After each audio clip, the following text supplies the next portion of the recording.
Good morning friends. आज हम लोग एक बहुत ही महत्वपूर्ण टॉपिक पर हैं। क्या देखेंगे हम लोग? आज हम लोग आसियान के बारे में जानेंगे और आसियान से संबंधित एक क्वेश्चन जो मेन में आ सकता है उसको भी हल करने की कोशिश करेंगे। तो सबसे पहले जानते हैं कि आसियान क्या है। जिस तरह से संयुक्त राष्ट्र संघ है, एक संघ है जो संगठन है जो पूरे दुनिया का संगठन है। इसी तरह सार्क है जैसे साउथ एशियन कंट्री है जिसमें भारत, पाकिस्तान, बांग्लादेश, नेपाल, भूटान, श्रीलंका, अफगानिस्तान, मालदीव आदि देश आते हैं। इतने ही है। इसी तरह एक आसियान है, यानी कहाँ है तो भारत के पूर्व। यहाँ देखिए यह म्यांमार है, तो आपका ना इंडिया कहाँ आएगा, तो अपना इंडिया यही ना है। तो यह इंडियन बाउंड्री है। सॉरी कलम नहीं चल रहा है, चलाते हैं। हाँ आगे। तो यह इंडियन बाउंड्री है। इसके पूर्व में कौन है? ये म्यांमार है। उसके आगे देखिए थाईलैंड, यह थाईलैंड का टेरिटरी है पूरा, यहाँ लोग घूमने जाते हैं।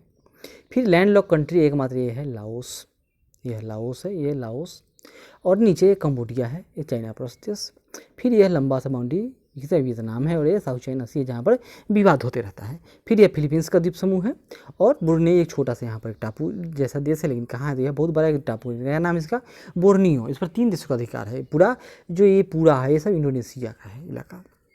तो बोर्निया का भाग ये इंडोनेशिया का है। इसका नाम क्या है? बोर्नियो द्वीप का इसका नाम इसको कालीमटन, जहाँ पर यह अपना राजधानी शिफ्ट कर रहा है। और यह जो बड़ा सा क्षेत्र है बोर्नियो का बचा, और यह मलेशिया का भाग है। तो मलेशिया का भाग कुछ यहाँ है, कुछ यहाँ है। और यहीं पे एक छोटा सा देश आपको मिलेगा टापू 1400 किलोमीटर का, वो सिंगापुर है। तो कुल कितने हुए? कुल 10 देशों का एक समूह है जो 1967 में बना था। तो इसका हम लोग विकिपीडिया पर देख लेते हैं। तो यही पूरा आसियान का जो कंट्री है वही सारे आसियान कंट्री है। और इसका सेक्रेटरीट कहाँ है? तो जकार्ता में है। और इसमें 10 देश हैं। तो हम लोग आ चुके हैं। यह मैप है विकिपीडिया का, देखिए यही पूरा आसियान कंट्री है। भारत इसका पड़ोसी है। आसियान का मुख्यालय यानी सेक्रेटरीट कहाँ है? तो जकार्ता यानी इंडोनेशिया की राजधानी में। इसका वर्किंग लैंग्वेज अंग्रेजी है यानी इंग्लिश। और इसके ये सब और दर भाषा है 10 है। और यही देश है। कौन कौन देश है तो एक बार और देख लेते हैं। Brunei, Cambodia, Indonesia, Laos, Malaysia, Myanmar, Philippines, Singapore, Thailand, Vietnam. और 2 और ऑब्जर्वर है। कौन कौन? एक है पपुआ न्यू गियाना एंड तिमोर लिस्ट है। तो तिमोर और पपुआ न्यू गियाना कौन है देख लेते हैं। देखिए यहाँ पर पपुआ न्यू गियाना ये इलाका इतना, ये पपुआ न्यू गियाना का क्षेत्र है। और तिमोर पहले के इंडोनेशिया का भाग था जो आज़ाद हो चुका है। इसकी राजधानी क्या है तिमोर का? तो दिल्ली। क्लियर। और यहाँ बैंकॉक डिक्लेरेशन से यह अस्तित्व में आया था। कौन? तो आसियान। कब? तो 8 अगस्त 1967 को ऑफर दिया गया था इंडिया को कि इंडिया भी इसका सदस्य बन जाए, लेकिन इंडिया न बना था क्योंकि ये तो टाइगर कंट्री थे, गरीब कंट्री थे। लेकिन ये लोग एकजुटता के कारण आज बहुत मजबूत एक संगठन के रूप में उभर गए हैं। इसी में बहुत सारे बैठक होते हैं, जैसे कि आसियान प्लस बहुत तरह के बैठक आयोजित होती है जो हम लोग बाद में जानेंगे। क्लियर है? आगे देखिए। अब हम लोग चलते हैं पहले इसके मुख्य विषय। क्वेश्चन क्या है यहाँ देखिए कि भारत के लिए आसियान के साथ संबंध न केवल आर्थिक बल्कि सामरिक, भू राजनीतिक एवं ऊर्जा की सुरक्षा की दृष्टि से भी अत्यंत महत्वपूर्ण है। भारत आसियान संबंधों के इतिहास के क्रमिक विकास का वर्णन करते हुए इसकी पुष्टि कीजिए, यानी आसियान के बारे में पूरा बताइए। तो देखिए यहाँ पर आसियान क्या है। पहली बात कि यह एक क्षेत्रीय स्तर पर आर्थिक सहयोग के सबसे सफल उदाहरणों में से एक है, जिसकी स्थापना 1967 में बैंकॉक संधि के तहत हुई थी। दक्षिण पूर्व एशिया के 10 देश इसके सदस्य हैं और भारत आसियान का संवाद भागीदार है। भारत है 1947 में स्वतंत्रता प्राप्ति के पश्चात भारत ने गुटनिरपेक्ष आंदोलन यानी नैम का नेतृत्व किया था। भारत ने संयुक्त राज्य और सोवियत संघ में से किसी के पक्ष में झुकाव नहीं रखा। इस दौरान भारत ने विश्व में उपनिवेशवाद की समाप्ति की वकालत की, जिससे भारत को इंडोनेशिया सहित दक्षिण पूर्व एशियाई देशों से संबंध अच्छे बन गए थे। 1967 में आसियान की स्थापना हुई। 1970 के दशक में भारत का झुकाव सोवियत संघ की तरफ होने से दक्षिण पूर्व एशियाई देश भारत से दूर होते गए, क्योंकि सोवियत संघ एवं दक्षिण पूर्व एशियाई देशों की आर्थिक राजनीतिक विचारधाराओं में सामंजस्य नहीं था।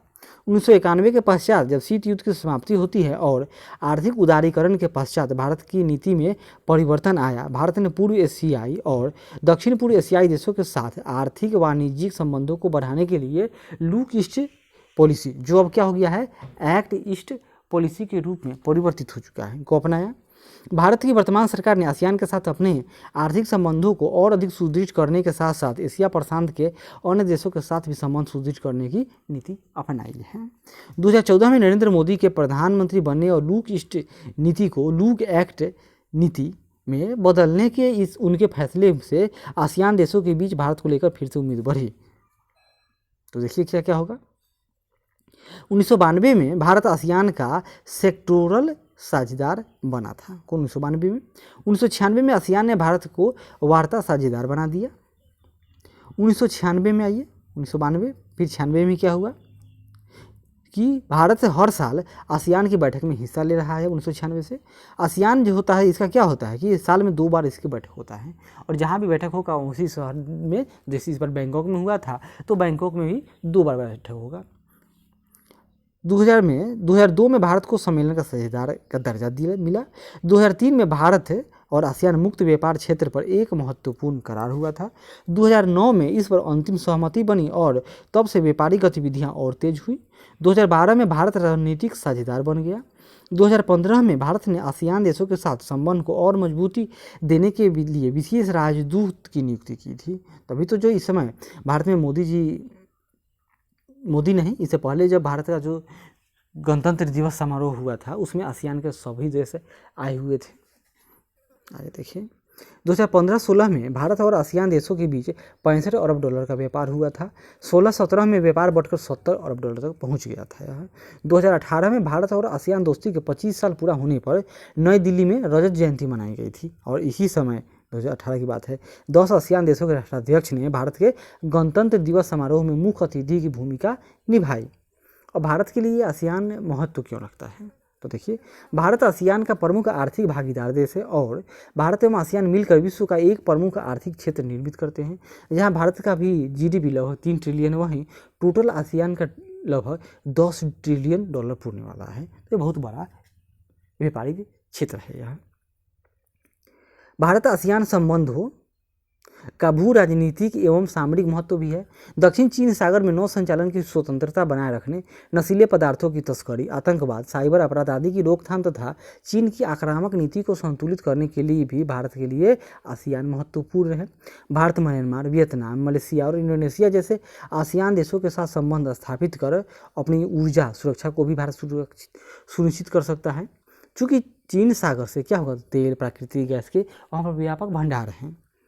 आज चीन आर्थिक रूप से बहुत बड़ी ताकत रखता है। दक्षिण चीन सागर में इन देशों के साथ विवादित क्षेत्र, किसको तो चीन से विवाद होता है, अतः भारत के लिए यह मौका है। शक्ति के इस्तेमाल की नीति पर चल रहा है। वहीं बराक ओबामा के राष्ट्रपति रहते अमेरिका ने भी यहाँ चीन को लेकर सख्त रवैया अपनाने से बचता रहा, जो अभी ट्रंप साहब अपना तो रहे हैं लेकिन अब यह बैकफायर कर जा रहा है। साथ ही उनके उत्तराधिकारी डोनाल्ड ट्रंप इशारा दे चुके हैं कि अमेरिका अब वैश्वीकरण की प्रक्रिया में अगुवा की भूमिका नहीं निभाएगा, यानी वह दुनिया को छोड़ देगा, जाओ अब अमेरिका फर्स्ट है।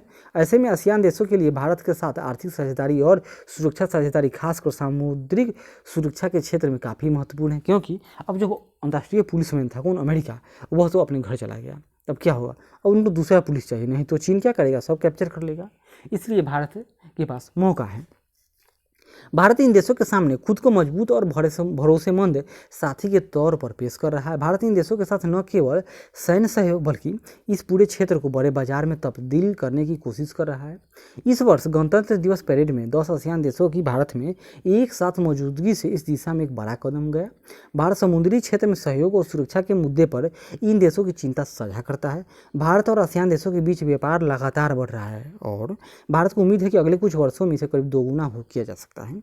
जनवरी 2018 को आसियान भारत वार्ता की 25वीं वर्षगांठ का आयोजन नई दिल्ली में सम्मेलन हुआ था। इस सम्मेलन की अध्यक्षता प्रधानमंत्री नरेंद्र मोदी ने किया और सम्मेलन में आसियान के सदस्य देशों के सभी राष्ट्राध्यक्ष या नेता उसमें उपस्थित थे। तो हम लोग भारत और आसियान के बारे में जान गए। ये बहुत ही हॉट टॉपिक है और आशा करते हैं कि इससे इस तरह के क्वेश्चन तो आएंगे ही।